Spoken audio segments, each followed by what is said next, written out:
ఏనుగు ప్రతిరోజు చూడబడినా, ఏనుగు కనపడినా, ఆఖరికి కలలో ఏనుగు కనపడ్డా అది ఏదో విశేషమైన అదృష్టాన్ని కటాక్షిస్తుంది. ఏనుగు ముఖాన్ని ఒకసారి చూస్తే చాలు, ఐశ్వర్యం కలుగుతుంది.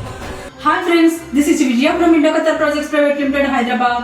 ఫ్రెండ్స్, కోటేశ్వరరావు గారు చెప్తున్నారు, ఏనుగు ముఖం ప్రతిరోజు కనబడినా లేదా కలలో కనబడినా కూడా విశేషమైన శుభ ఫలితాలను అనుగ్రహిస్తుందని మరియు అదృష్టాన్ని కలుగజేస్తుందని. మరి అలాంటి ఏనుగులను 31 ఎకరాల విస్తీర్ణంలో అత్యంత ప్రతిష్టాత్మకంగా నిర్మిస్తున్న మన మగధాలో ప్రతిరోజు కాదు, కలలో కూడా కాదు, ప్రతి క్షణం మన ముందుండేలా ఎంతో సుందరంగా నిర్మిస్తున్నారు మన ఇండోకతర్ ప్రాజెక్ట్స్. అంతేకాదు, దేశంలో 1-2 చోట్ల మాత్రమే కనిపించే ప్రత్యక్ష దైవమైన సూర్య భగవానుడి యొక్క విగ్రహాన్ని ఎంట్రన్స్ ఆర్చ్ గా చాలా భారీగా నిర్మిస్తున్నారు. అంతేనా, 40 అడుగుల ఎత్తైన శివలింగంతో కూడిన శివాలయాన్ని చాలా ప్రతిష్టాత్మకంగా నిర్మించడానికి సన్నాహాలు చేస్తున్నారు. ఇప్పటికే ఫ్లాట్స్ అన్ని అమ్ముడుపోతున్నాయి. మీరు కూడా త్వరపడండి. Magadha, care of future city, కట్తా, హైదరాబాద్ సైట్ విజిట్ కోసం ఈ రోజే ప్లాన్ చేయండి. మరిన్ని వివరాల కోసం మమ్మల్ని సంప్రదించండి. Thank you friends.